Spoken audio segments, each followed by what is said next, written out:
What's the best way to approach telling your family story? I'm Linda Satgast with FamilyHistoryHero.com, and this is part 4 of my interview with Thomas Allen Harris, host of the PBS television series called Family Pictures USA. Today, Thomas is going to share 2 great ways to tell your family story, plus we'll get to hear a heartwarming story about a cowboy.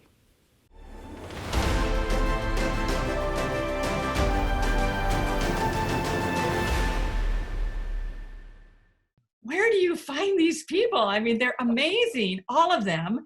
How do you find them? Well, traditionally what we do is we work with partners. So we work with churches and synagogues and mosques and museums and libraries, and we do a big outreach. Because I've been making personal films myself with my own family's archives, I think people open up and trust. They see that I share my work with them, and they see that we're actually not creating the next survivor. It's like pitting your family up against someone else's family, but then it's actually this, it's this coming together and like discovery, within the family album, kind of like a puzzle, or a little bit of a game. And I think that that is what draws them in. And then when they come in, they're pretty surprised that when they share a family photograph, they think they're coming with one particular story, but their heart also has a story. And when they share, all of a sudden the heart has a kind of a realization. There's a realization of a kind of an alignment of stories between the heart and the head, or a conflict or a question. And so we capture that moment of discovery. Mm-hmm. Yeah, you can see that sometimes. You can see it on their faces and sometimes, even like the cowboy guy on his Clint, horse. he's great. Yeah, with his grandson on there. Yeah. So I'm looking at these photographs of these kids on the ranch. Do you think your grandkids are gonna follow your tradition? They already like the ranch. They already like to be horseback and do things with me. It's pretty important to all of us. So when you look at these images, which are pretty classic images, what comes to mind? What comes to? Oh, I get proud. I do. Damn it. To be able to take them with me in the daytime and show them the life that I love and the lifestyle that has built our family. There's really no words. It's so important. They're fantastic and they love it and they want to be out there, and I remember those days. I think that's one of the biggest things, is I remember it, and you can't stop passing it down. I came from a long line of cowboys, they say. My granddad came from Passenger Way. Now he watches me do this job I love from somewhere up in heaven above. And it's for this reason I sit my horse with such pride, because it's for the men before me that I ride. I don't consider what I write really poems. They're more stories. They just happen to rhyme. It's inspired by all the people I grew up watching. I just want people to kind of get a window into this lifestyle and realize that we are still here. We're fading a little bit, but we're hanging in there.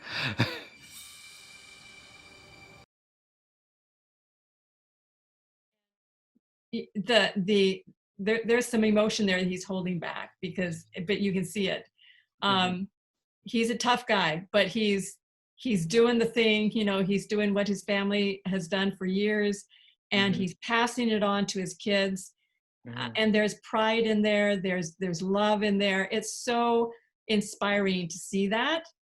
And even if you've never been a rodeo runner at all, you've never ridden a horse, you relate to that guy because we all have those longings within us. So yeah, they're terrific. You guys have got to see these videos, these shows. So there you have it. All right, now I want to get some tips from you for my people in my community. How would you say for people to get started on their own family narrative projects, especially video. Now, most of my people in my community, we do mostly books, but my husband and I are starting to do more and more video. So this is very inspiring for me. So what can you say to us about either, you know, how to get started, or maybe what tips, I don't know, well, whatever you want to share with us. Yeah, I think that when you begin to make a film or a family video, or, I mean, I come at it from the perspective of an artist, you know, so I'm interested in the story, but there are lots of different ways you can approach it. So I'll give two different ways. One is the way I teach at Yale, and that is I encourage people to look at what they feel passionate about in terms of the story that they want to tell or explore, or a question they have about their family, their identity, and so that they can actually, you know, feel like the work they put into it is worthwhile, and it keeps them going even during difficult times. You know, so it could be, you know, a story of an ancestor. It could be, you know, the story of one's relationship with a grandparent. It could be, how did my family get from there to here, you know, and was it, you know, similar to other families, or was my family, you know, an anomaly, you know, and what's important about this particular region? How did my family contribute to this region?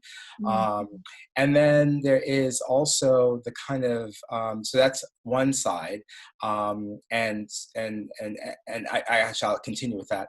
And then you want to organize your photographs and see what photographs helped, or videos, you know, like Super 8 home movies, or, you know, videos that you might have. Yeah, we all have those, don't we? Yeah, exactly. We got to get them changed into modern. Exactly. So you want to digitize everything. Digitize it, yeah. Yeah. So digitize it, and we're in the process of doing that right now. Charlie and I are all family videos. So yeah. Yes, but don't throw out the originals.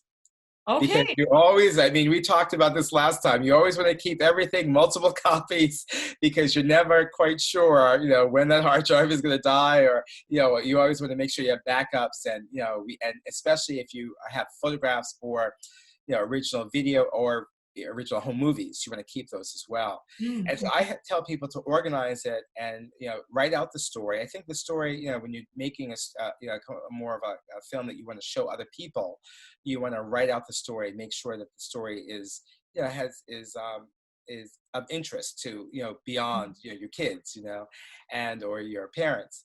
And then, so that's one part. You write it out, and then you put in the photographs and the footage that you have, and you see what holes you have, and you think about, well, where can I get that other material, you know, maybe from a library or a public archive. And so you can actually do a kind of remix between your family photographs and your family archives with the public archives of, you know, fleshing out the story. So that's kind of one way of going about it. The other way, you know, is a much simpler way if you just want to get your family story on video, and just for, you know, posterity, or your other family members. It's not necessarily of interest beyond the family, and that's just making sure you sit down with, you know, the oldest member of your family, and, you know, record them, get them on video or audio, you know, go with them over your entire family photographic archive, and write on the backs of the images or catalog them, you know, get the stories behind the photographs, and that's the beginning. And then you could then put that into a kind of a linear kind of, similar to your books, put that in a kind of a linear video, you know, but you don't, it could be very simple, and it doesn't necessarily have to include other kinds of research, and, you know, and amassing other materials, such as, you know, other archives. Yeah, I like your idea of going to the town and finding stuff there. Just today, I was actually working on my own family history, and I found a picture of the grade school I went to in the United States, the 1 year that I was up here for grade school. And it had a bus on it. And I have a story about the bus and how my dad what he did to change the whole route of the bus so that they would pick us up right across the street instead of way down the road. That was so like him. And so here I look in there, and there's the school with a big school bus right in front, and it was really fun. That school is still in operation, and that's part of their history. So yeah, you can find other photographs and other things, other even maps to show places. And yeah, you can get really creative, but also you don't have to do all those extra things for a story to be good. It's more important to get the story done than to try to get so creative that you never get it done. So that's what I tell people anyway.